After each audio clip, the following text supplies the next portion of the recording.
परीक्षित जी बोले गुरुदेव क्यों नहीं आता यार? सुखदेव जी कहते राजन, यहां पर सौभरी ऋषि गरुड़ जी को श्राप दिए। एक बार तपस्या कर रहे थे, गरुड़ कहीं से जा रहे थे, कोई मांस का टुकड़ा गिर गया तो उन्हें बुरा लगा तो श्राप दे दिए। तो गरुड़ डर के मारे यहां नहीं आते, यहां शापवश आवत नहीं। तो सौभरी ऋषि उन्हें श्राप दिए तो यहां इसलिए गरुड़ नहीं आते, इसलिए मैं डर के मारे यहां पर छुप के बैठा हूं। भगवान बहुत डांटे कि जब तू अपना देश ले लिया फिर अब देश में काहे को रहता है, यहां से भाग जा। जैसे कि आज भी अपने देश में चल रहा है। जो अपने भारत के हैं मुस्लिम लोग वो तो है, उनको राष्ट्र से प्रेम है, लेकिन कुछ मुस्लिम ऐसे हैं जो देश विरोधी ताकतें हैं, अपने देश में ही फल फूल रहे हैं, अपने देश की खाते हैं और गाते हैं पाकिस्तान का। अरे जिस पिता का नमक खाओ कम से कम उसे बाबू तो कहो, गाली तो मत दो, बुढ़ापा में एक लोटा जल तो दो उसे। तो भगवान जब समझाने लगे बहुत डांटे, बोले अब तू यहां से चला जा, अब मेरा मुहर लग गया है, अब यहां दिखना नहीं। जिसके ऊपर हमारा मुहर लग जाए फिर उसे कोई बोलता नहीं है। जैसे अगर पुलिस वाला अगर वर्दी में हो तो उसके आसपास कोई नहीं जाता। अगर वो किसी से झगड़े भी कर ले, किसी को मार भी देना, तो पुलिस वाले से लोग बचाते हैं, जानो दो भैया कोई बात होगी। अच्छा, अगर वही पुलिस वाला अगर वर्दी में ना हो तो, सादे में हो तो कोई भी मार सकता है, कोई फर्क नहीं। अच्छा, दूसरी बात, अगर मान लो किसी पुलिस वाले को अगर कोई मार दिया तो व्यक्ति का नाम नहीं लिया जाएगा, कहेंगे पुलिस वाला पीटा गया, मतलब पूरे विभाग को चुनौती दी जाती है। पुलिस वाला मारा गया, पुलिस वाला मार खा गया, एसपी डीएम सारे कानून को चैलेंज हो जाते हैं। इसी प्रकार जब भगवान के पादारविंद अपने ऊपर हो जाते हैं, वैष्णव जन जब तिलक लगाए लेते हैं, जब तिलक लगा के जाते हैं वैष्णव जन, तो अलाय बलाय जो देखते हैं कहते हैं अरे भैया ये कोई वैष्णव है, कोई भक्त है, इनके चक्कर में नहीं पड़ना। अगर पड़ भी जाएंगे तो चुनौती यहां से लेकर वैकुंठ तक हो जाती है। तिलक लगाओ तो सही, पहले वैष्णव तो बनो। कोई ब्राह्मण ही तिलक नहीं लगाते, तिलक सबको लगाना चाहिए, समस्त सनातनी। तिलक लगाने में क्या शर्म है भैया? वैष्णव बनने में क्या शर्म है? लज्जा आती है। आजकल लोग तो ऐसे हो जा रहे हैं जनेऊ पालन बंद हो रहे, जिसकी जो मर्जी खा रहा है, पी रहा है, और फिर उल्टा कहेंगे अरे भगवान को साथ नहीं देते। कलयुग चल रहा है। कलयुग कोई युग नहीं है, विचार ही कलयुग है, विचार ही सतयुग है। मन का मोक्ष होता है, मन ही पतन कराता है। तो बोले अब तो यहां से चला जा, समझाए। नागपत्नी हाथ जोड़कर कहती है कि भगवान आपने बहुत उपकार किया। कालियानाग कहते हैं भगवान आप सर्वज्ञ हैं, चाहे जो कर सकते हैं। कालियानाग बोला भगवान भवान ही कारणम तत्र सर्वज्ञो जगदीश्वर अनुग्रहम निग्रहम वा तान्यहं वेदनु जना। भगवान भवान ही कारणम तत्र सर्वज्ञो जगदीश्वर, आप सर्वज्ञ हैं भगवान, आप चाहे जो कर सकते हैं। अनुग्रहम निग्रहम हुआ, अनुग्रह करें या निग्रह करें सब आपके हाथ में। भगवान मुस्कुरा पड़े, आशीर्वाद दिए, बोले अब तुम जाओ, तुम्हें कोई नहीं बोलेगा। नाग अपने नागपत्नियों के साथ रमण दुख को चल देता है।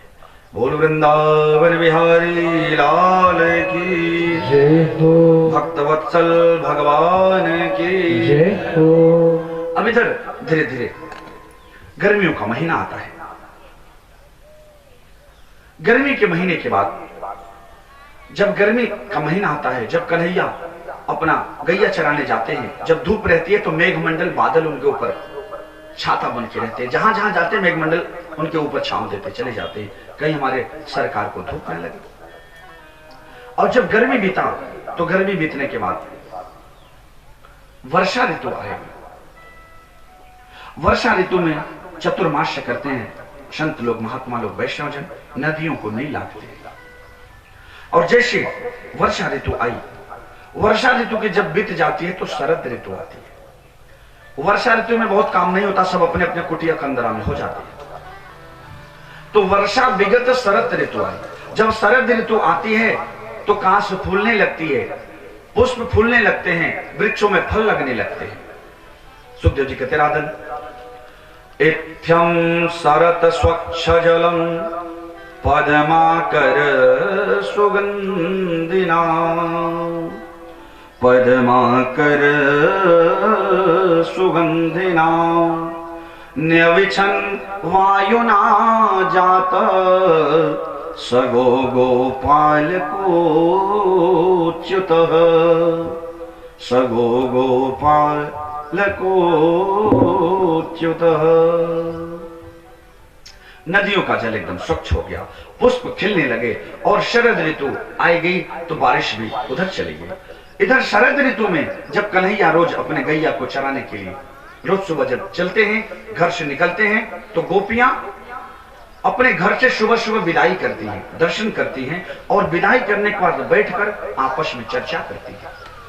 कन्हैया ऐसे हैं, कन्हैया वैसे हैं, कैसे हैं, सारी चर्चा आपस में बैठ के करती हैं। इस पद को वेणु गीत कहते हैं। आइए गोपियां क्या कहती हैं, इनके शब्दों में सुनते हैं। सुखदेव जी कहते राजन बरहा पीडम नटवर बपुः कर्णयो कर्णिकारम बिभ्रदवाशम कनक कपिशम वैजयंती चमाला रंध्राण बेणो रधर शुधया पूरयन् गोप वृंदे वृंदारण्यम स्वपद रमणम प्राविशद गीत कीर्ति प्राविशद गीत कीर्ति। गोपियां आपस में चर्चा करती हैं। कैसे भगवान? बोले बरहा पीडम। बरह कहते हैं मयूर को, बरह कहते हैं मयूर को। भगवान मोर का पंख लगाए हुए हैं, तो मोर का ही पंख क्यों लगा लिए? अरे तोते का लगा लेते, कौवे का लगा लेते, कोयल का लगा लेते, किसी और का लगा लेते, मोर का ही पंख क्यों लगा लिए? सुखदेव जी कहते राजन मोर का पंख इसलिए लगाए कि मोर को योगी पक्षी कहते हैं। कैसे? बोले जब मोर उन्मत्त होकर नृत्य करता है, नाचता है, पूरे जब पंख फैला के नाचने लगता है, तो जब नाचने लगता है तो मोरनी मोर के आगे पीछे घूमने लगती है, और जैसे मोर के आंख से आंसू टपकती है, मोरनी आगे बढ़कर उस आंसू को, आंख के आंसू को लपक कर पान कर जाती है, और उसी से मोरनी मोर को जन्म देती है, बच्चा पैदा करती है। इसलिए वो भोगी नहीं, मोर भी योगी पक्षी कहा जाता है। तो भगवान भी मोर का पंख लगा के लोगों को संदेश देना चाहते हैं कि मैं चीर भी खींचूंगा, महाराज भी करूंगा, लेकिन मुझे भोगी मत समझना, हम भी योगी पक्षी हैं, योगेश्वरेश्वर हैं। बोल योगेश्वर भगवान की जय हो। इसीलिए भगवान मयूर का पंख लगाए हुए हैं। तो बरहा पीडम नटवर बपुः, एकदम नटवर की तरह सजे हैं। नट और वर, देखिए वर जीवन में एक बार सजता है जिस दिन उसका विवाह रहता है। वर जीवन में एक बार सजता है जब उसका विवाह होता है, बाकी तो विवाह होने पर बेचारा जीवन में फंस जाता है, अपनी धर्म पत्नी की सजाने में सारा जीवन बिता देता है, दोबारा उसे सजने का मौका नहीं मिलता। और नट, एक नट है जो कि रोज सजते हैं, और वर एक बार सजते हैं। तो भगवान नटवर की तरह सजे हैं। बरहा पीडम, अच्छा नटवर किसे कहते हैं? नटानाम बरह श्रेष्ठ, जो सारे बरों में श्रेष्ठ है उसका नाम नटवर है। तो बरहा पीडम नटवर बपुः, ते अभ्र बपु, जो भगवान का अभ्र बपु है, आभा है, ये भगवान का जो आभा प्रभा है एकदम चमक रहा है। कर्णयो कर्णिकारम, अपने कान में कनेर का पुष्प पहने हुए। बिभ्रदवाशं कनक कपिशम, जो भगवान की पीतांबरी है, बिजली की तरह चमचमा रहे हैं। वैजयंती चमाला, वैजयंती माला पहने हुए, वैजयंती माला गले से लेकर जो पांव तक रहे उसे वैजयंती माला कहते हैं। वैजयंती चमाला रंध्राण वेणो रधर शुद्धया, अपने अधरों पर वेणु वादन कर रहे हैं। सभी लोग तालियों से स्वागत करें, सम्मान करें।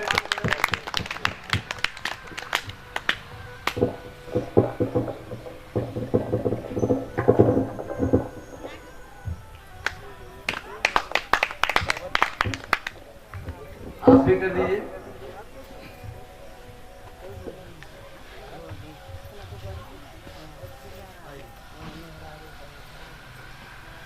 तो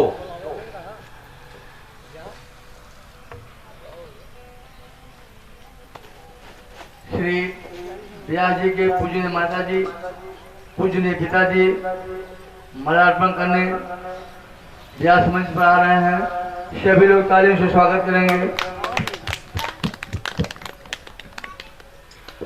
जय सिया राम, जय जय सिया राम, जय सिया राम, जय जय सिया राम, जय सिया राम, जय जय सिया राम, जय सिया राम, जय जय सिया राम, जय सिया राम, जय जय सिया राम, जय सिया राम, जय जय सिया राम, जय सिया राम, जय जय सिया राम, जय सिया राम, जय जय सिया राम, जय सिया राम, जय जय सिया राम, जय सिया राम, जय जय सिया राम, जय सिया राम, जय जय सिया राम, स्वागत करें। जय सिया राम, जय जय सिया राम, जय सिया राम, जय जय सिया राम, जय सिया राम, जय जय सिया राम, जय सिया राम, जय जय सिया राम, जय सिया राम, जय जय सिया राम, जय सिया राम, जय जय सिया राम, जय सिया राम, जय जय सिया राम, जय सिया राम, जय जय सिया राम। गुरु ब्रह्मा गुरु विष्णु गुरु देवै महेश्वर, गुरु साक्षात् परं ब्रह्म तस्मै श्री गुरुवे नमः। शान्ताकारं भुजगशयनं पद्मनाभं सुरेशं, विश्वाधारं गगनसदृशं मेघवर्णं शुभांगं, लक्ष्मीकान्तं कमलनयनं योगभिर्ध्यानगम्यं, वन्दे विष्णुं भवभयहरं सर्वलोकैकनाथं। मंगलम भगवान विष्णु मंगलम गरुड़ध्वज मंगलम पुंडरीकाक्ष मंगलायतनो हरि। ओम वनमाली देशांगी शंखी चक्रे चंदनंदनी, श्रीमन्नारायण विष्णु वासुदेवं विरक्षसु, श्रीकृष्णचंद्राय नमः। कर्पूर गौरम करुणावतारम संसार सारम भुजगेन्द्रहारम, सदा वसंतम हृदयारविंदे भवं भवानी सहितं नमामि। नीलाम्बुजश्यामलकोमलांगं सीतासमारोपित वामभागं, पाणौ महासायकचारुचापं नमामि रामं रघुवंशनाथम्। अजरयमरगुणनिधिसुतः बहुत करहु रघुनायक छोहु।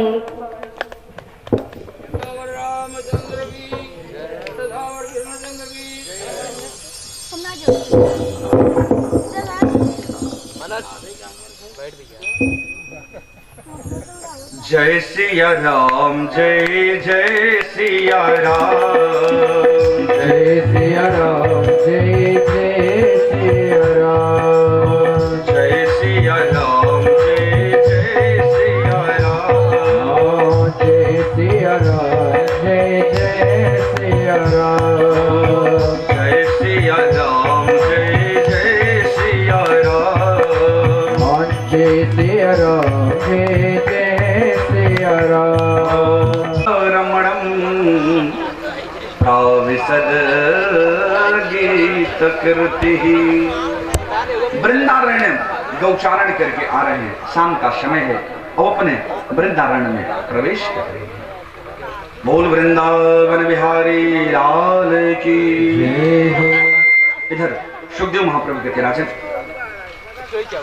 इधर सुखदेव महाप्रभु कहते इस तरह से गोपियां आपस में, अब गोपियां इस तरह से रोज विदाई करने के बाद आपस में चर्चा करती है, कन्हैया ऐसे हैं ऐसे हैं, दिन भर चर्चा करती रहती है। और जब कन्हैया की जब बंसी बजती है ना, सुखदेव जी कहते राजन, इति बेणुरवं राजन सर्वभूत मनोहरम। भगवान की जब बंसी बनती है सभी लोग विमोहित हो जाते हैं। ये जो भगवान की बंसी है ना, ये कोई साधारण बंसी मात्र नहीं है। कृष्ण उपनिषद में स्पष्ट लिखा है, प्रमाणित, वंशस्तु भगवान रुद्र। ये जो बंसी है ना, ये साक्षात भगवान भोले बाबा है। बोले कैसे? श्री व्यास जी के पूजनीय बड़े भ्राता जी आरती संग्रह में लगे हुए हैं। सभी लोग तालियों से स्वागत करें, सम्मान करें।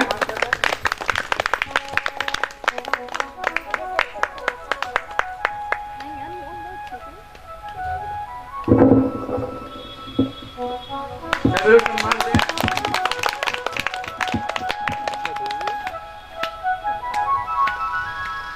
बोल वृंदावन बिहारी लाल की। तो वंशस्तु भगवान रुद्र, ये जो बंसी है ना, ये केवल बांस की बंसी मात्र नहीं है, ये साक्षात भोले बाबा है। कृष्ण उपनिषद में लिखा है स्पष्ट, वंशस्तु भगवान रुद्र, ये साक्षात भोले बाबा है। कैसे? जब भगवान का जब रामा अवतार हुआ तो भोले बाबा हनुमान जी बन के आए। राम जी की बहुत सेवा किए थे, तो राम जी प्रभु उस अवतार में बोले थे, बोले भोलेनाथ भगवान, आप जो इतनी सेवा कर रहे हैं ना, कभी अगर मुझे मौका मिला तो ब्याज सहित इसका मैं वापस करूंगा। तो वही भगवान जब कृष्ण अवतार में आए तो भोले बाबा बंसी बन गए। तभी तो गोपियां जलती हैं बंसी से, कहती है बावरी बंसी, ये भी हमारी शवत हो गई है। जब देखो तब हमारे प्यारे के अधरों पर चिपकी रहती है और कहती है, सुनो जी मैं हारी थकी हूं, जरा मुझे तकिया तो और लगा दो, मुझे नींद नहीं आती। तो मानो कन्हैया अपने हाथों पर सुलाए लेते हैं और इधर तकिया लगाए लेते हैं। कहती है, अरे गर्मी बहुत लग रही है, निद्रा नहीं आ रही है, थोड़ी चमर तो और डुला दीजिए। तो मानो भगवान की जो नासिका में मोती की माला है, वो चंवर की तरह पंखा का काम करे।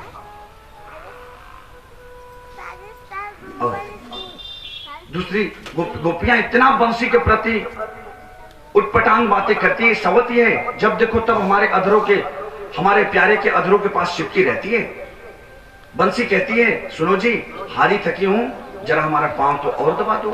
तो कन्हैया मानो अपने अंगुली से पांव दबा रहे हैं, उस बंसी की सेवा कर रहे हैं। ये सब चीज देखकर गोपियां आए दिन चलती रहती। और भगवान की जब बंसी बजती है तो सारा त्रैलोक एकाग्र होकर, जैसे गाय ने घास को पकड़ा और जैसे बंसी बजी, घास को तोड़ना बंद, उसी पर रुक गई, कान अपने खड़े कर लिए, कहीं बंसी की ताल छूट न जाए। भौरे जो मड़राते रहते हैं, लेकिन जब बंसी बजती तो भौरे अपनी आवाज कम कर लेते हैं, कहीं बंसी की तान दब ना जाए।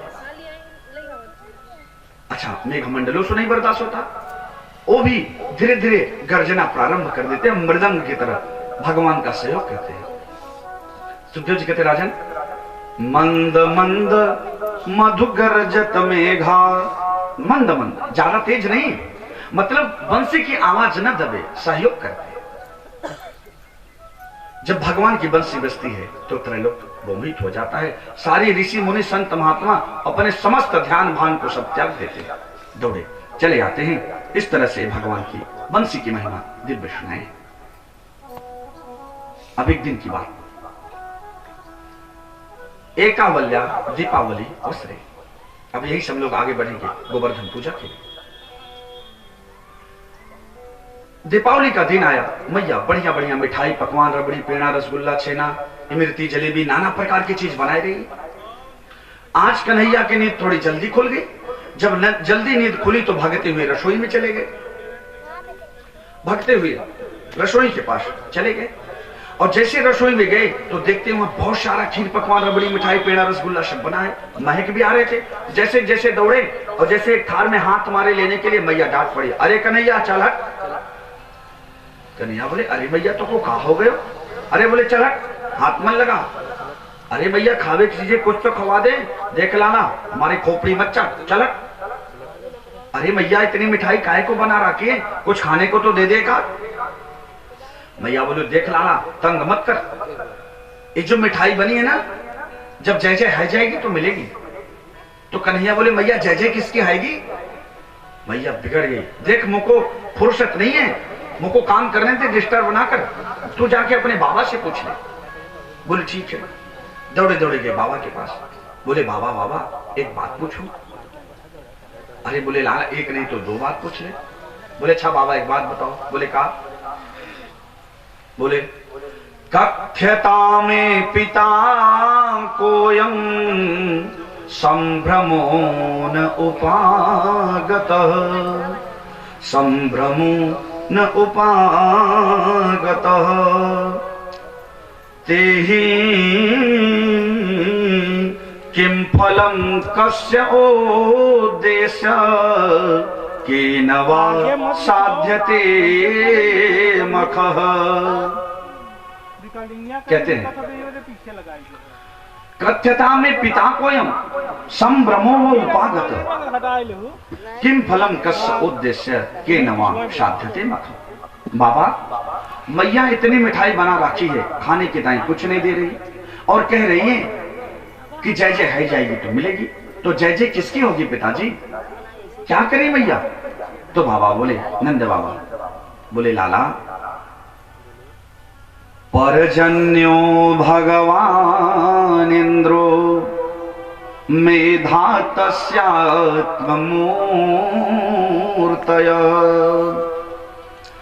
तेभ्यवर्षन्ति भूतानां प्रीडनं जीवनं मख, प्रीणनं जीवनं मख। बाबा बोले बेटा परजन्यो भगवान इंद्रो, भगवान इंद्र की जय जय होगी, उनकी पूजा होगी। बोले किम फलम किम उद्देश्यम? बोले तेभ्य वर्षन्ति भूतानाम, जब इंद्र की पूजा होगी, इंद्र जब प्रसन्न हो जाएगा तो खूब बारिश होगी, जब बारिश होगी तो बढ़िया बढ़िया घास उगेगी, तो गैया उस घास को खाएगी तो बढ़िया बढ़िया दूध देगी, तो बढ़िया दूध देगी। कन्हैया मुस्कुरा के बोले बाबा महेंद्रम किम करिष्यति, इसमें इंद्र का क्या लेना देना है? इंद्र की, अरे जीव जैसा कर्म करता है वैसा उसे फल मिलता है। अरे बोले लाला इंद्र की पूजा नहीं होगी तो नाराज है जाएगा, तो बारिश कैसे होगी?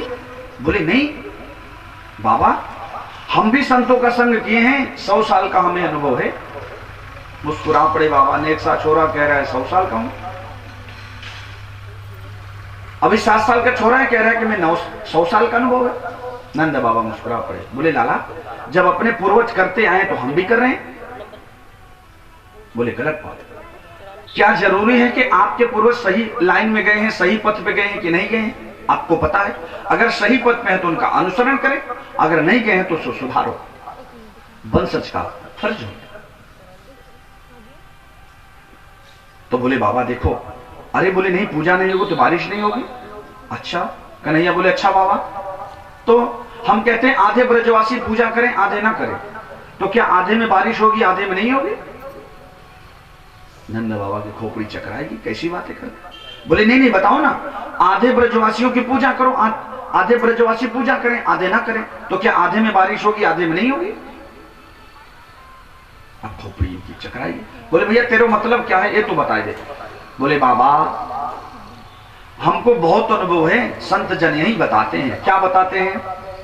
कर्मणा जायते जंतु कर्मणैव विलीयते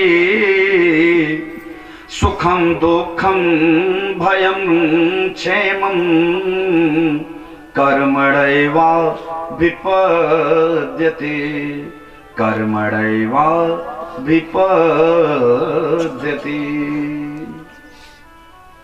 बोले बाबा हम भी संतों का संग किए हैं। कर्मणा जाए तेजंतु, जीव जैसा कर्म करेगा वैसा उसे फल मिलेगा। कर्मणैव विलीयते, जैसा बोएगा वैसा काटेगा। सुखम दुखम भयम क्षेमम, जो जीवन में सुख दुख भय क्षेम आते हैं ना, ये अपने कर्म के अनुसार आते हैं। कर्मणैवा भी पद्यते, इसलिए बोते समय ध्यान दीजिए मैं क्या हो रहा हूं।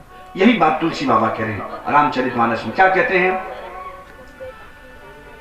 काहून को सुख दुख कर दाता, काहून को सुख दुख कर दाता। ओ सुख दुख कर दाता, काहून को सुख दुख कर दाता। काहून को सुख दुख कर दाता। निज कृत कर्म भोग सब भ्राता। निज कृत कर्म भोग सुख दाता। काहून को सुख दुख कर दाता। काहून को सुख दुख कर दाता। निज कृत कर्म भोग सब भ्राता। निज कृत कर्म भोग सुख दाता। काहून को सुख दुख कर दाता। काहून को सुख दुख कर दाता। निज कृत कर्म भोग सब भ्राता। निज कृत कर्म भोग सुख दाता। जस करनी कश भोग मुताता। जस करने कश भोग कर दाता। जस करनी कश भोग मुताता। जस करने कश भोग कर दाता। नारक जात कोनी क्यों पछताता।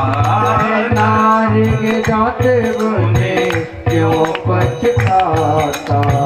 जस करनी कश भोग मुताता। जस करने कश भोग कर दाता। नारक जात कोनी क्यों पछताता। नारी के जात क्यों पछताता। बोले बाबा जीव जैसा कर्म करेगा वैसा फल पाएगा। जब उसके जीवन में स्वर्ग नरक तो कर्म के अनुसार मिलते हैं बाबा। कर्म के अनुसार जीवन में सुखम दुखम भयम क्षेमम जो भी मिलेगा सब कर्म के अनुसार है। तो नंद बाबा बोले अच्छा तेरे क्या मतलब है लाला, तू ये बताए। बोले बाबा हमारे जीते जागते देवता तो गिरिराज गोवर्धन है। गैया जाती है उनके तलहटी में पानी पीती है, उनकी घास खाती है, उनके वृक्ष के छांव में गैया छांव भी लेती है। तो जीते जागते देवता तो हमारे गिरिराज गोवर्धन है, इनकी पूजा करो ना। बोले देख लाला पहले सबको बुला लेते हैं, अगर सब मान जाएंगे तो ठीक है। बोले ठीक है। तो कार्तिक अमावस्या दीपावली के दिन नंद बाबा मीटिंग बुलाते हैं। कुछ ब्रजवासी हाँ कहते हैं कुछ ना कहते हैं। बोले तो नंद बाबा हैं, बच्चों की बात में आ जाते हैं। अरे अपने पूर्वज करते आए तो चलो करते हैं, बच्चों की बात क्यों सुनते। तो कछु हाँ करें कछु ना करें, और हाँ ना में दिवाली का दिन बीत गया। प्रतिपदा आएगी, नंद बाबा पुनः मीटिंग बुलाए। बोले भैया काऊ की तो पूजा कर लो, काऊ की तो पूजा कर लो, समय बीतता जा रहा है, नहीं तो पूजा छूट जाएगा। ब्रजवासी बोले बाबा वैसे जी ये तो तेरा लाला है ना, भले नेक सा छोरा है छोटो सो, लेकिन चमत्कार याने बड़े बड़े किए हैं। चल एक बार इसकी बात मान के गिरिराज गोवर्धन की पूजा करते हैं। तो दिवाली बीत गई, प्रतिपदा को सभी राजी हो गए, बोले ठीक है चलो गिरिराज गोवर्धन की पूजा करेंगे। तो सब ब्रजवासी बोले अरे भैया कन्हैया, तेरे देवता को खाने के टाइम कहां लगेगा? बोले और तो कछु ना लगेगा, बस खाने के टाइम माल चकाचक बने, पूरी मिठाई रबड़ी जलेबी रसगुल्ला पेड़ा छेना जलेबी इमरती जितने सब चकाचक माल खूब छने। बोले ठीक है। सारे घर में छनन मनन होने लगे, खीर पकवान बनने लगे, छनन मनन होने लगे और खीर पकवान पकने लगे। सुखदेव जी कहते राजन, इधर खीर पकवान पकी रहे थे, जब पक के तैयार हो गया तो सारे ब्रजवासी बोले कन्हैया अब क्या करना भैया? बोले चलो चलते हैं गिरिराज गोवर्धन के पास। बोले ठीक है चलो। चल दिए वहां से। जब वहां पहुंच गए बोले कहां है भैया तेरे देवता? देखो भैया,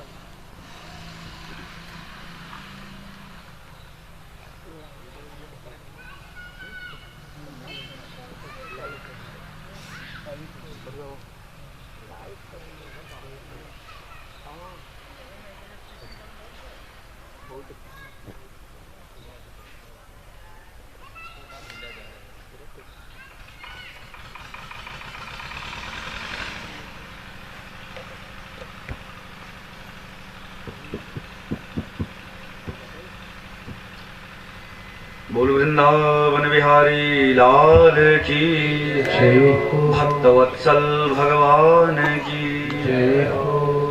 तो पहुंच गए गोवर्धन के पास। बोले कहां है तेरे देवता? अरे बोले 7 गोष्ठ के दिखे नहीं देवता, इतने बड़े देवता दिख रहे हैं। बोले यही तुम्हारे देवता भैया? बोले हाँ। तो बोले भैया पुजारी कौन है? बोले पुजारी नहीं दिख रहे, पुजारी खड़े हैं। बोले तुम ही पुजारी हो? बोले हाँ। तो बोले चल भैया तुम ही पूजा कराओगे? बोले हाँ। तो बोले कहाँ करना पड़ेगा? बोले सबसे पहले हमारे देवता को स्नान करवाओ। बोले ठीक है। समरे ब्रजवासी भर भर के मटके ले आकर स्नान कराने लगे। हजारन मटके टपक दिए, थक गए और आए कन्हैया से। बोले कन्हैया भैया इतने बड़े तेरे देवता हैं, हजारों मटकन हम लोग पटक दिए, लेकिन अभी तेरे देवता की मोछों नहीं गिली हुई, स्नान कैसे होगा? अभी तो मोछों नहीं गिली हुई, मुझसे ना होगा भैया। बोले घबराओ मत, एक काम करो ना। बोले कहा? बोले माँ गंगा का सुमिरन करो। बोले गंगा हमारे ऊपर कृपा करो, यहीं प्रकट हो जाओ। जैसे ब्रजवासी आंख बंद किए, इधर कन्हैया गंगा को आदेश देते हैं गंगे प्रकट हो जाओ। तुरंत गंगा मैया वहां प्रकट हो गई। उसी को कहते हैं मानसी गंगा। बोल मानसी गंगा की जय हो। अब सबरे ब्रजवासी भर भर मटके हर हर गंगे करके चढ़ाने लगे, स्नान कराने लगे। स्नान पूरा जब स्नान कराए दिए, बोले अब का होगा? बोले अब का होगा, अब भोग लगाओ। बोले ठीक। बोले भैया कैसे होगा? बोले चलो भोग लगाओ ना। तो जैसे सबने अपने थार को खोल खोल के रख दिए और नंद बाबा पर्दे डालने लगे। कन्हैया बोले बाबा बाबा क्या कर रहे हो? बोले पर्दे डाल रहे हैं, ये देवता भोग लगाएंगे ना। अरे बोले ना ना, हमारे देवता तो चौरे में भोग लगाएंगे, पर्दे में भोग ना लगाएंगे, सबके सामने लगाएंगे। बोले ठीक है भैया देखेंगे। तो सबने जैसे अपने भोग को खोला, कन्हैया कहते हैं सब कोई आंख बंद करके बोलो हे गिरिराज गोवर्धन हमारे भोग को स्वीकार करो। जैसा सबने आंख बंद करके ऐसा निवेदन किया कन्हैया से, सुखदेव जी कहते राजन इधर कन्हैया एक रूप में खड़े हैं, बिल्कुल कन्हैया बने हुए, और इधर एक रूप में गिरिराज गोवर्धन बन के प्रकट हो जाते हैं। बोल गिरिराज गोवर्धन भगवान की जय हो। जैसे ही प्रकट हुए सभी लोगों ने प्रणाम किया। बोले लाओ ब्रजवासियों भोग। जैसे बोले लाओ ब्रजवासियों भोग, तो भर भर थाली गटागट मुंह में जा रहा है। सबरी थाली पूरी खाली, सबरी थाली पूरी खाली होते चली जा रही है। दौड़ी दौड़ी यशोदा मैया गई कन्हैया के पास। बोली क्यों रे लाला? बोले कहा? बोले तेरे देवता का मुखड़ा और तेरा मुखड़ा कैसा एक जैसा मिल रहा है? कन्हैया को लगा कहीं हमारी पोल ना खुल जाए। अरे बोले मैया तो ना जाने। बोले हम तो ना जाने। बोले ओहो, ये जो हमारा उनका मुखड़ा मिल रहा है ना, जा गैया के दूध मैं पीऊं, ता गैया के दूध हमारे देवता पिए। बोले कैसे? अरे बोले गैया जब इनके तलेटी में घास चरने आती है तो या देवता भी वो दूध को पी जाते हैं, और वही दूध को हमने भी पी लिया तो हमारा मुखड़ा उनका मुखड़ा एक जैसी हो गया। भैया बोली ओहो जे बात है, भगवान वात्सल्य में फंसाए देते हैं। और उधर गटागट गप गप खाए जा रहे हैं, तब तक श्री दामा भी पहुंच गए बगल से। कान में कहते कन्हैया के, क्यों रे लाला, ये तेरा देवता कितने दिन का भूखा है, कुछ प्रसाद के टाइम कुछ छोड़ेगा कि सबरे खा जाएगा? ये तो पूरा भिखमंगा लगता है जिसे कभी भोजन ही ना पाया हो। प्रसाद के टाइम कुछ बचेगा कि सभी खा जाएगा? हम लोगों की भी इतनी पकवान देख के जीव बेचारी भी स्वाद ही नहीं पाए। कन्हैया बोले अरे काहे को घबरा रहे हो, प्रसाद के टाइम मिलेगा ना। बोले ठीक है। जैसे समस्त भोगों को स्वीकार लिए नंद बाबा कहते राम राम। इंद्र की पूजा करते करते दाढ़ी बाल पक गए, तारी के कमाओ एक दर्श भाई ना दिखे। अरे तेरे देवता तो बड़े सरेल हैं भैया, एक ही बार में दिख पड़े, बड़ी अच्छे तेरे देवता, प्रसन्न हो गए। बोले अब हर साल तेरे देवता की पूजा पक्की है, ये तो दर्श भी दे रहे। तब जब पूजा हो गई, अंतर ध्यान हो गए। अब बोले कन्हैया आपका होगा। बोले आपका होगा, चलो परिक्रमा करते हैं। बोले चलो परिक्रमा करते हैं। तो सबरे ब्रजवासी मिलकर परिक्रमा करते हैं, और परिक्रमा जब पूर्ण हो जाती है, परिक्रमा करने के बाद प्रायः हर प्रसंग पे भजन है, कथावाचक लोग भजन गाते हैं, लेकिन हम चाहते हैं कि ज्यादा से ज्यादा कथा सुनाएं। कथा लंबी है, भजन गा सकते हैं, लेकिन भजन तो आप लोग कभी भी सुन सकते हैं। कथा को सुनते रहिए, आगे एक आध दो भजन जरूर सुनाएंगे, क्योंकि एक भी भजन गाएंगे तो 10 मिनट का समय चला जाएगा। 10 मिनट में आपको एक कथा सुनने का अवसर मिल जाएगा। बोल भक्तवत्सल भगवान की। तो इधर जैसे ही पूजा करा के अपने अपने घर लौट के चले गए। अब इधर इंद्र को पता चला, इंद्र के जो दूत थे जाके बोले सरकार आपका पत्ता शाप। बोले क्यों? बोले वो वाचाल जो कृष्ण है ना, अपनी पूजा करा लिया, अब आपका पूजा थोड़ी होगा। बोले अच्छा। तुरंत 4 प्रलयकालीन बादल को बुलाते हैं। बोले जाकर के वृंदावन में ऐसी बारिश कराओ कि सारा गिरिराज गोवर्धन सहित वृंदावन बह जाओ। बोले अच्छा। चारों बादल प्रतिपदा के पूजा हुई, द्वादशी को सुबह सुबह बादल आ गए। जब बादल कारे कारे बदरे आएंगे तो सबरे ब्रजवासी गए कन्हैया के पास। देख कन्हैया भैया पहले कह रहे थे इंद्र नाराज है जाएगा, देख कारे कारे बदरे आ गए, जैसे लगता है हमारा गांव ही बह जाएगा, ये तो बड़ा भयानक लगता है, अब तो हमारी रक्षा कर। कन्हैया बोले मैं क्या करूं भैया? अरे तने पूजा कराए तो कह रहे कि मौका करूं भैया? देख कन्हैया ऐसे काम नहीं चलेगा, तने पूजा कराए तू ही बचाएगा। बोले मैं क्या करूं? अरे जाके जिसकी पूजा की उससे बोलो। तो बोले तू भी तो चल। बोले हाँ हम चल देंगे। तो चल देते हैं, कन्हैया भी साथ में चल देते हैं। चलते चलते जब पहुंच जाते हैं देवता के पास, बोले अब क्या होगा? बोले देवता से निवेदन करो कि हमारी रक्षा करो, निवेदन करो। सबने आंख बंद करी। तो कन्हैया बोले हमारे देवता का संदेश हो गया। बोले क्या हो गया? बोले देवता कह रहे हैं कि अपने अपने हाथ लगा के उठा लो, हमें छतरी बना के अपने ऊपर धारण कर लो।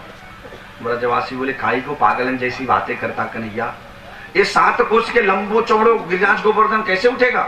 काई को मजाक करता है? अरे बोले जब अपने देवता कह रहे तो एक बार हम लोग प्रयास तो कर ले, क्या जाता है? बोले ठीक है। सबने जैसे हाथ लगाया, भगवान अपने संकल्प मात्र से कनिष्ठ अंगुली पर गिरिराज गोवर्धन को धारण कर लिए। बोल गिरिराज गोवर्धन भगवान की जय हो, भक्तवत्सल भगवान की जय हो। तो जितने ब्रजवासी थे सब अपने लाठी डंडे मुंडी कंधे सब लगा दिए और गिरिराज गोवर्धन को टांग दिए और सब के सब कुआ के नीचे आ गए। अब बारिश शुरू हो गई। द्वादशी से बारिश शुरू हुई। द्वादशी से लगातार 1 दिन 2 दिन 3 दिन 4 दिन 5 दिन 6 दिन एकदम जलामग्न होते चला गया। जब 5-6 दिन बीत गए तो ब्रजवासी कहते हैं अरे कन्हैया हम लोग तो बारी बारी से भोजन भी ले रहे सो रहे हैं, तू 5 दिन से लगातार खड़ा है हम लोगों के साथ जोर लगा के, तू तो जा भोजन पाले और सो जा, हम लोग संभाल लेंगे। अरे बोले नहीं भैया हम ठीक है, आप लोग जाके भोजन पाओ और सो जाओ। बोले ना ना, अरे जा तारीखे, ये हम लोग जो लाठी डंडे लगा के मुंडी लगाए हम तो को कहा पागल दिखते हैं क्या? तने ही अकेले गिरिराज को टांग दी, जा तारीखे जाके भोजन ले और सो जा, अभी एक साथ छोड़ा है 7 साल का। अरे बोले ना ना ठीक है ठीक है। अरे बोले ना ना तू पहले जा भोजन कर, क्या तने ही टांग राखी है, चल। बोले ठीक है भैया हम चले तुम वहीं संभालो। जैसे अपनी अंगुली निकाल के चलने लगे, गिरिराज नीचे चले आए, अरे भैया कन्हैया भैया संभाल संभाल संभाल संभाल, तुरंत अंगुली लगा दिए। ब्रजवासी बड़ी बेमुलित हो गए हैं, हम लोग इतने लोग लगे हैं नहीं संभाल पा रहे हैं, ये अपने एक अंगुली पे लिया है, या को मतलब यही ने सब संभाला, चलो इसकी परीक्षा लेते हैं। तो क्या किए, एक एक करके ब्रजवासी निकलने लगे, अपनी अपनी मुंडी हटाने लगे। मुंडी जैसे हटाए, एक एक करके लाठी कंधा सब हटाए। सबके सब जब हट गए तो यह दृश्य समस्त ब्रजवासी नंद बाबा शहीद देखे कि एक कनिष्ठ अंगुली पर गिरिराज गोवर्धन धार रहे। जैसे बारिश बंद हुआ, अष्टमी को बारिश पूरा हुआ, और बारिश पूरा हुआ तो गिरिराज गोवर्धन को रखकर जैसे कन्हैया बाहर आते हैं समस्त ब्रजवासियों के साथ, जैसे बाहर आए सारे ब्रजवासी प्रणाम करने लगे पाद पद्मों में। अरे बोले कन्हैया भैया तू तो सचमुच भगवान है, तने तने बड़ा गिरिराज गोवर्धन उठा लिया, तूने बच्चेपन से एक एक चमत्कार कर रहे हैं और वात्सल्य रस में सबको फंसाए देता है, भैया तू तो सचमुच में भगवान है।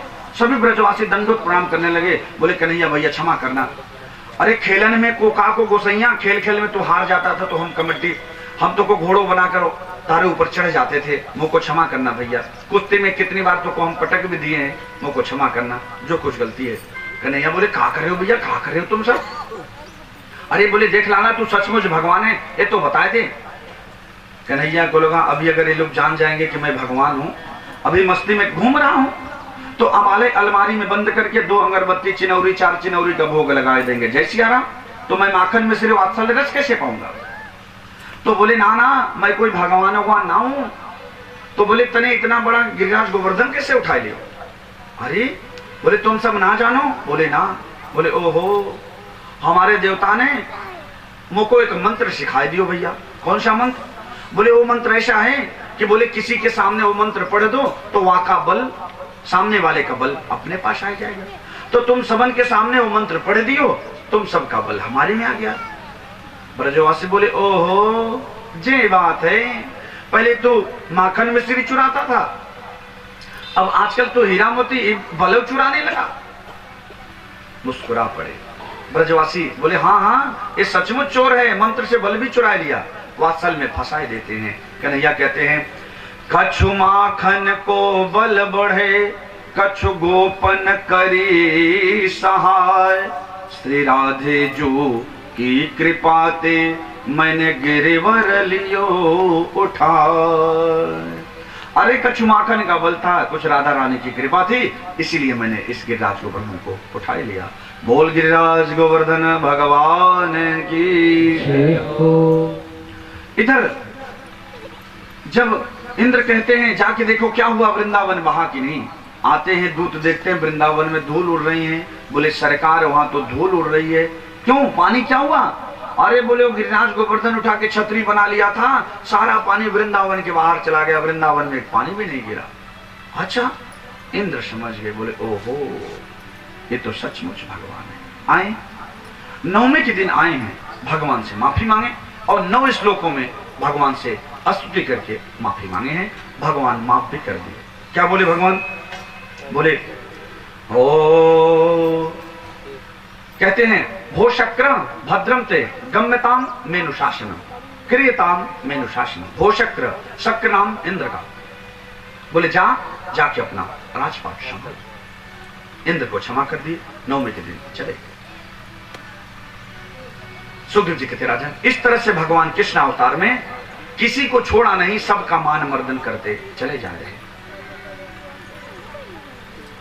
परीक्षित जी कहते हैं गुरुदेव अगर इंद्र को माफ कर दिए तो जो ब्रह्मा जी से अपराध हुआ तो ब्रह्मा को क्यों नहीं माफ किए? अगर अपराध की दृष्टि से देखा जाए तो ब्रह्मा जी तो केवल चुरा के ले गए थे, मारने के लिए तो नहीं ले गए थे। लेकिन इंद्र ने मारने का प्रयास किया, समाप्त करने का प्रयास किया। 302 इंद्र का अपराध 302 का है, मारने का भरपूर प्रयास किया। लेकिन जो मारने का प्रयास किया उसे माफ कर दिए, और जो बेचारा केवल चुरा के ले गया था 40 श्लोकों में स्तुति करी, फिर भी क्यों नहीं माफ किए? कहते राजन सुनो इसमें भी कारण है। बोले क्या? बोले छोटों से जो गलती होती है उस गलती को माफ कर दिया जाता है। अब बड़ों से गलती होती है तो बड़ों की गलती माफ नहीं की जाती। तो ब्रह्मा है, ब्रह्मा विधाता है, सृष्टि के रचयिता है, सबके पितामह है, बड़े हैं तो कैसे गलती माफ करें। और दूसरा कारण ये भी है राजन कि जब ब्रह्मा जी बछड़े और ब्रजवासी को जब चुराए ले गए तो भगवान का 1 साल के लिए अपने भक्तों से वियोग हुआ। भले ब्रह्मा जी केवल चुरा के ले गए, वियोग हुआ। इंद्र भले ही ब्रजवासियों को मारना चाहते थे, बहाना चाहते थे, लेकिन इंद्र के अपराध से संयोग हुआ। 7 दिवस तक सारे ब्रजवासी कन्हैया एक साथ रहे। इंद्र के अपराध से संयोग हुआ और ब्रह्मा के अपराध से वियोग हुआ, इसलिए इंद्र को माफ कर दिए। बोल भक्तवत्सल भगवान की जय हो। क्योंकि इंद्र जब अपराध किए तो 7 दिन तक एक ही साथ रहे, लेकिन ब्रह्मा के अपराध से 1 साल अलग थे, इसलिए ब्रह्मा को माफ नहीं किए, यही कारण था।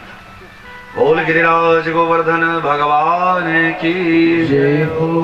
अब इधर एक दिन की बात, गोपियां आए दिन स्नान करने जाती है, आए दिन स्नान करने जाती है। गोपियां भगवान की भक्त तो हैं, लेकिन इनमें एक दोष है। भक्त तो है लेकिन एक दोष है। रोज भोर में पूजा करने जाती है, कात्यायनी माँ का पूजा करती है। कैसे करती है? सुखदेव जी कहते राजन, कात्यायनी महामाये महायोगिन धीश्वरी नंद गोप सुतम देवी पति में कुरुते नमः इति मंत्रम जपन्तस्त्या पूजा चक्रम कुमारिका। इसी मंत्र का जाप गोपियां निरंतर करती हैं भोर स्नान में। कात्यायनी मां की पूजा करती हैं, हे मां, हे धीश्वरी, नंद गोप सुतम देवी पति में कुरुते नमः। मुझे अगर पति रूप में मिले तो नंद का लाला ही मिले, यही पूजा रोज करती हैं। ये भक्त तो हैं लेकिन इनमें एक दोष है।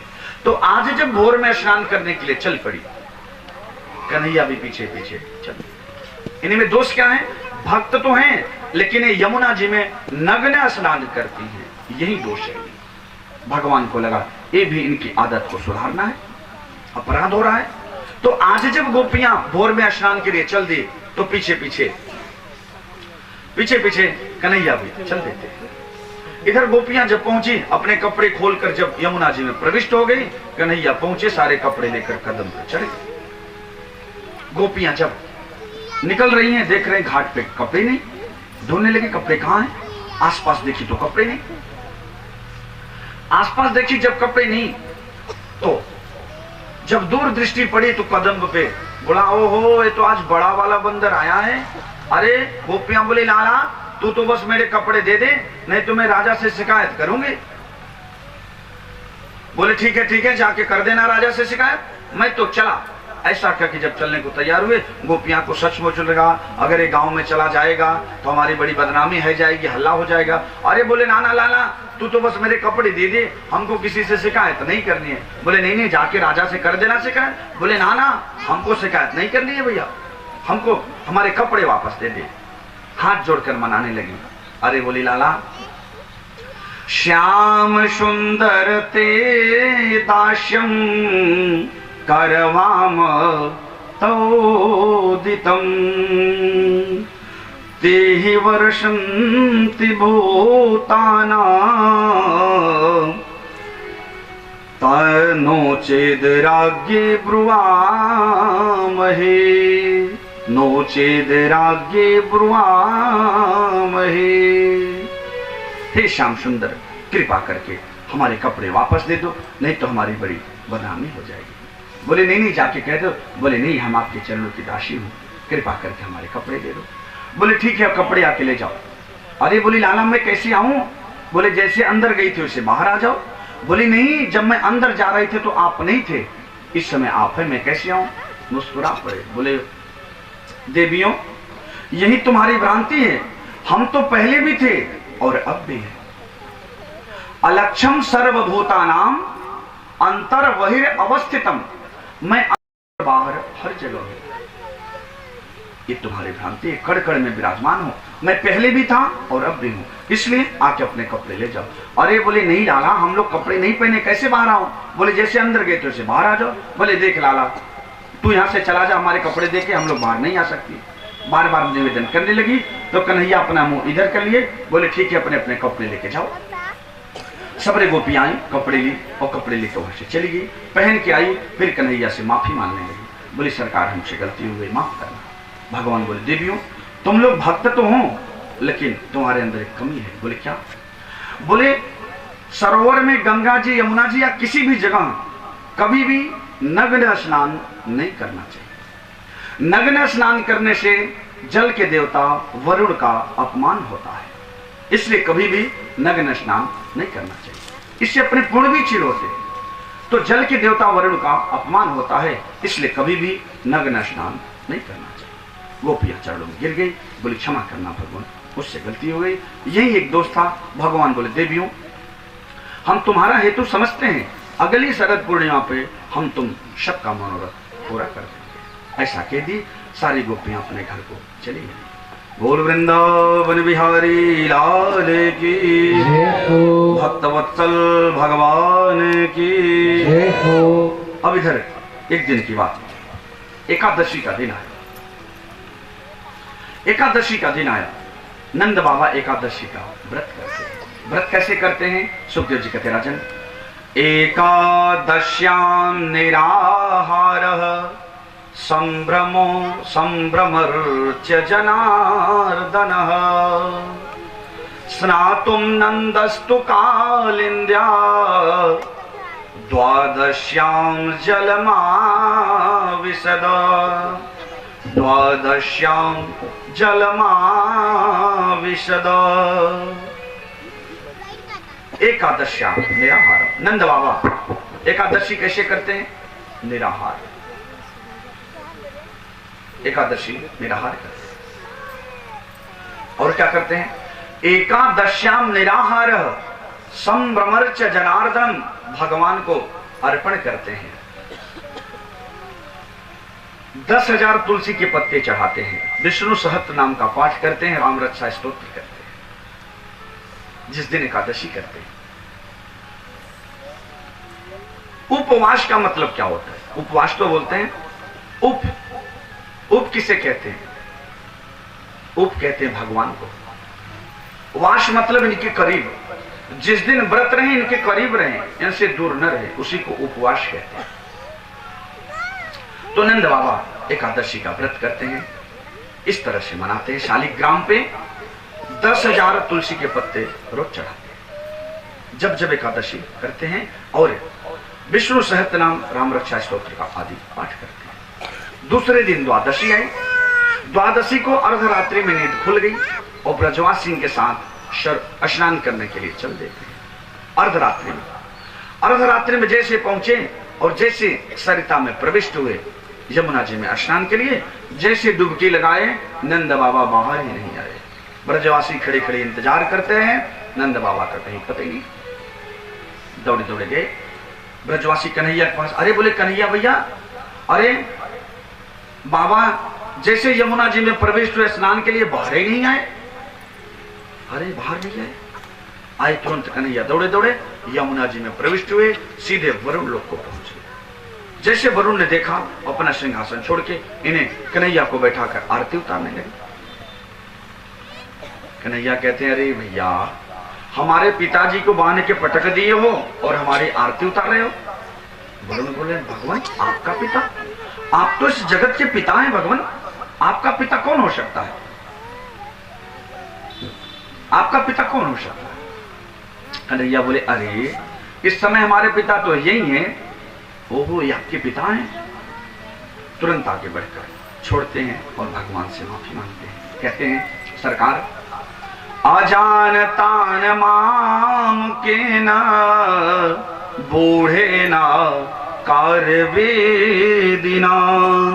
आनितोयम तद पिता तद भवान क्षन्तुमर्हति तद भवान क्षन्तुमर्हति।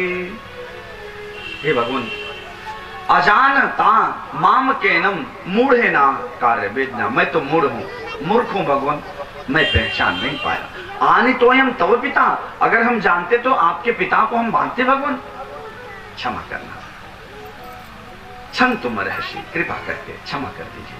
भगवान क्षमा कर दिए, बोले कोई बात नहीं, जाओ। अब जैसे ही कन्हैया नंद बाबा को लेकर आए, सबरे ब्रजवासी पूछने लगे नंद बाबा कहाँ चले गए थे डुबकी मार के, अभी तक निकले नहीं, कहाँ चले गए थे बाबा? नंद बाबा कहने अरे भैया जैसे मैंने डुबकी मारी 4 लोग आए, हमें पकड़ के लेके ना जाने कहाँ चले गए, हमें तो बांध के पटक दिए, और एक कन्हैया के ना जाने क्या रिश्तेदारी है, कन्हैया भी वहां पहुंच गया और सबरे इसको सिंहासन पे बैठा के इसकी आरती उतार रहे थे।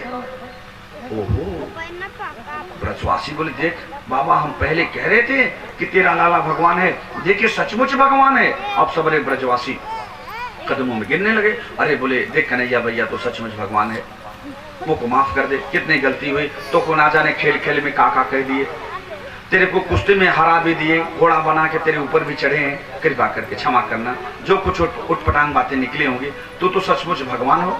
चरणों में बारी बारी से गिरने लगे। कन्हैया बोले कहा करे हो भैया, कहा करे हो तुम सब? अरे देख कन्हैया भैया तू सचमुच भगवान है, बताए दे। अब कन्हैया सोचने लगे अगर मैं बता दूंगा भगवान है तो भी मामला बिगड़ जाएगा, लेकिन विचार करके बोले अच्छा ठीक है, अगर मैं भगवान है तो तू क्या करबो ए बता। ब्रजवासी बोले देख लाला तू भगवान है तो तू भगवान बने रह, मोको कछ तेरे तो लेना देना ना है। फिर तो बोले एक बार तू अपना बैकुंठ तो दिखाई दे कन्हैया। बोले ओहो तुम लोग बैकुंठ देखना चाहो? बोले हाँ हाँ। बोले ठीक है चलो। बोले भैया जिसको जिसको बैकुंठ जाना हो चलो हमारे साथ, सबको लेकर ब्रह्म कुंड पे आ गए। सुखदेव जी कहते राजन ते तो ब्रह्म हृदानीतम भगना कृष्णेन ओद्रिता हो ददृशो ब्राह्मणो क्रूरा यत्र क्रूरोध्यगात पुरा यत्र क्रूरोध्यगात पुरा। ब्रह्मकुंड के पास पहुंचे, बोले जिसको जिसको वैकुंठ देखना हो या ब्रह्मकुंड में कूद जावे, डुबकी लगाए ले। ब्रजवासी बोले कन्हैया भैया तुम तो वहां मिलोगे ना? बोले हाँ हाँ हम भी चलेंगे। बोले ठीक है। तो सबरे बारी बारी से आए और ब्रह्मकुंड में कूद गए। सुखदेव जी कहते राजन जैसे ब्रजवासी कूदे, कूदते ही सबके सब वैकुंठ पहुंच गए। बोल लक्ष्मी नारायण भगवान के, सबके सब वैकुंठ पहुंच गए। वैकुंठ देखकर सभी भ्रमित हो गए। बोले भैया बड़ा अच्छा वैकुंठ है, लेकिन अपना कन्हैया कहीं नहीं दिख रहा है, कहाँ चला गया? चल ढूंढते हैं कन्हैया को। कन्हैया कहीं नजरे नहीं आ।